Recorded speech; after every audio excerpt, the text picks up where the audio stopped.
दोस्तों आखिरकार वही हुआ जिसका सबसे ज्यादा डर था। चीन ने वो अनाउंसमेंट कर दी है जिसका इंतजार पिछले 2 महीनों से किया जा रहा था। 2 महीनों से डिफेंस सर्कल में ये खबर घूम रही थी कि चीन इस अनाउंसमेंट को कर सकता है और आज ये ऑफिशियली बाहर सामने आ चुकी है। दरअसल आप अपने स्क्रीन पर देखिए, अब से कुछ ही घंटों पहले ये रिपोर्ट निकलकर सामने आई है कि चीनी वायुसेना J-20S स्टेल्थ फाइटर जेट तैयार कर चुकी है। और ना सिर्फ इन्होंने इस लड़ाकू विमान को तैयार कर लिया है बल्कि यह भी अनाउंसमेंट कर दी है कि आने वाले 9 सालों के अंदर यानी कि 2034 या 35 तक इनकी वायुसेना में 1000 J-20 लड़ाकू विमान शामिल हो जाएंगे। इतना ही नहीं, इन्होंने ये कहा कि आज की तारीख में हमारे पास 200 J-20 लड़ाकू विमान हैं, इनकी संख्या डबल हो जाएगी सिर्फ 2026 तक ही। यानी कि आने वाले 2.5 सालों में चीनी सेना के पास 400 स्टेल्थ लड़ाकू विमान होंगे, जिनमें से 200 हैं J-20 जो ऑलरेडी चीनी सेना में काम कर रहे हैं, और अब बाकी के जो 200 आएंगे आने वाले 2.5 सालों में वो होंगे J-20S वर्जन। लेकिन ये J-20S है क्या? दरअसल चीन ने से 10 साल पहले J-20 नाम का लड़ाकू विमान बनाया था और चीन ने कहा था कि ये एक स्टेल्थ लड़ाकू विमान है और ये अमेरिका का जो F-22 रैप्टर है, जो कि आज तक दुनिया का नंबर 1 लड़ाकू विमान माना जाता है, ये उसकी टक्कर का फाइटर जेट है। लेकिन समय के साथ पिछले 10 सालों में ये देखा गया कि इस J-20 में बहुत सारी खामियां हैं और ये प्रॉपर स्टेल्थ लड़ाकू विमान है भी नहीं। और अगर आपके पास एक ठीक ठाक सा रडार सिस्टम मौजूद है और उसके साथ आपके पास एक अच्छी खासी क्वालिटी का ऐसा डिफेंस सिस्टम मौजूद है जिसमें केपेबल इंटरसेप्टर मिसाइलें मौजूद है, तो आप इस J-20 लड़ाकू विमान को आसानी से मारकर गिरा सकते हैं। इसके अलावा इसके इंजन में भी फ्लॉज थे क्योंकि इसमें रशियन इंजन लगा था जो कि सोवियत यूनियन के जमाने का था। ऐसे में यह लड़ाकू विमान चलते हुए धुआं फेंकता था, जी हां, काला स्मोक फेंकता था।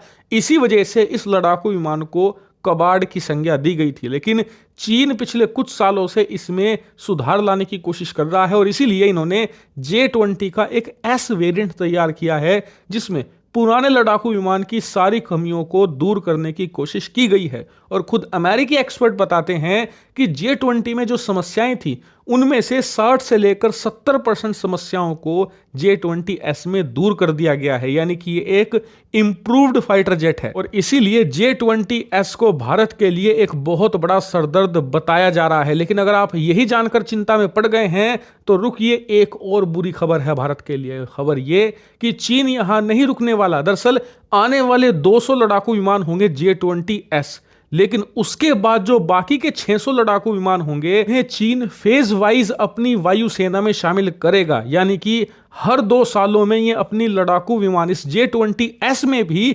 सुधार करते जाएंगे, इसकी कमियों को दूर करते जाएंगे और जैसे जैसे सुधार होगा वैसे वैसे ये लड़ाकू विमानों को अपनी सेना में शामिल करते रहेंगे। यानी कि ये लोग इसमें और इंप्रूवमेंट करेंगे। लेकिन आपका सवाल होगा कि चीन इतनी बड़ी तैयारी में लगा पड़ा है, 1000 स्टेल्थ लड़ाकू विमान अपनी वायुसेना में शामिल करेगा और उनमें से कम 300 से लेकर 400 तो भारतीय सीमा पर तैनात होंगे ही होंगे। और आपको बता दूं, सिर्फ J-20 ही नहीं, J-30 नाम का भी एक स्टेल्थ लड़ाकू विमान ये तैयार कर रहे हैं, उसे भी अच्छी खासी संख्या में अपनी वायुसेना में शामिल करेंगे। यानी कि इनका एक विशालकाय स्टेल्थ लड़ाकू विमानों का बेड़ा तैयार हो रहा है।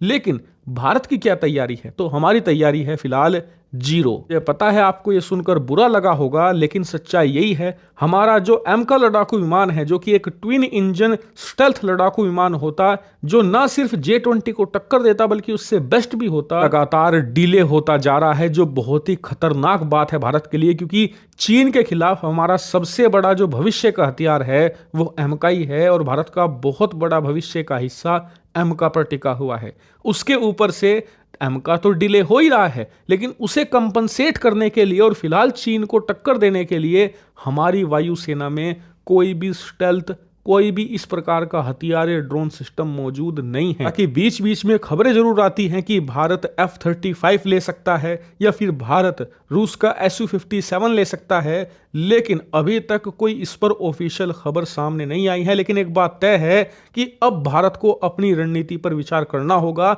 और आने वाले समय में F-35 से जुड़ी हुई आप बहुत सारी खबरें देख सकते हैं। हालांकि इस पर आपका क्या मानना है, कमेंट करके जरूर बताइए।